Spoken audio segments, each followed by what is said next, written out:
Japan में PM Modi को फंसाना चाहते थे दुश्मन देश। जेलेंस्की और मोदी की तस्वीर देखकर रूस हुआ अलर्ट। पीएम मोदी ने कर दिया ऐसा काम, पूरी दुनिया में होने लगा भारत का नाम। जिस वक्त कांग्रेस कर्नाटक में अपने मुख्यमंत्री को शपथ दिलाकर जश्न मना रही थी, उधर पीएम मोदी ने जापान में तहलका मचा दिया। भारत के खिलाफ बहुत बड़ी साजिश रची गई थी, लेकिन उस साजिश को सिर्फ 1 मिनट में ही मोदी समझ गए और फिर जो हुआ देखकर चीन, पाकिस्तान और अमेरिका भी मोदी के सामने रोने लगे। जानकर आपको हैरानी होगी कि जिस G7 की बैठक में शामिल होने के लिए पीएम मोदी जापान गए, वहां उन्हें जाना ही नहीं था। पीएम मोदी ने तय किया था कि वो भारत में रहकर ही वर्चुअली बैठक में शामिल होंगे, लेकिन पश्चिमी देशों ने एक बहुत बड़ी साजिश रची, जिसके बाद पीएम मोदी को जापान के लिए रवाना होना पड़ा।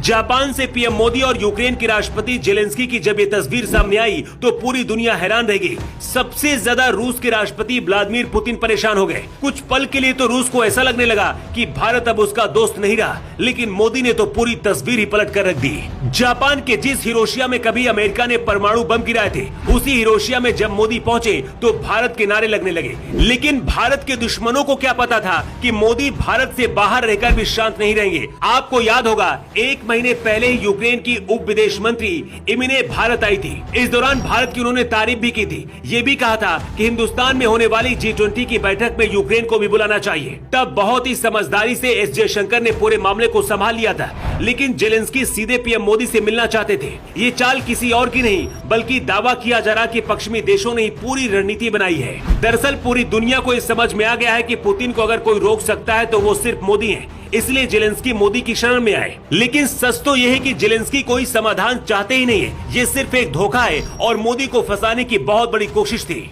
जेलेंस्की को अगर सच में युद्ध रोकना होता तो पाकिस्तान और पश्चिमी देशों से लड़ाकू हथियार नहीं खरीदते। अब इस तस्वीर को देखिए, टेबल के एक तरफ पीएम मोदी और दूसरी तरफ जेलेंस्की बैठे हैं। जापान में यूक्रेन के राष्ट्रपति जेलेंस्की ने पीएम मोदी से कहा कि युद्ध को रोकने के लिए कोई समाधान निकालिए। दुश्मन देशों को लगा था कि मोदी यहाँ पर रूस के खिलाफ कुछ न कुछ बोलेंगे और उनका काम हो जाएगा।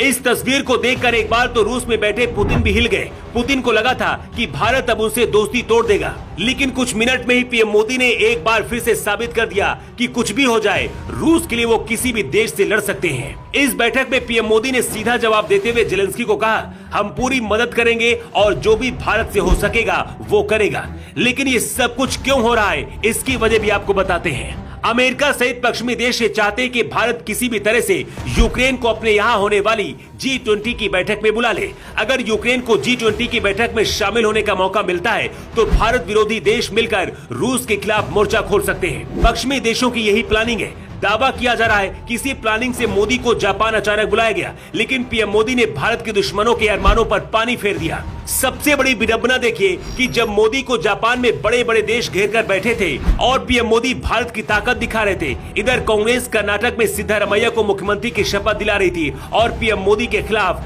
बयानबाजी की जा रही थी।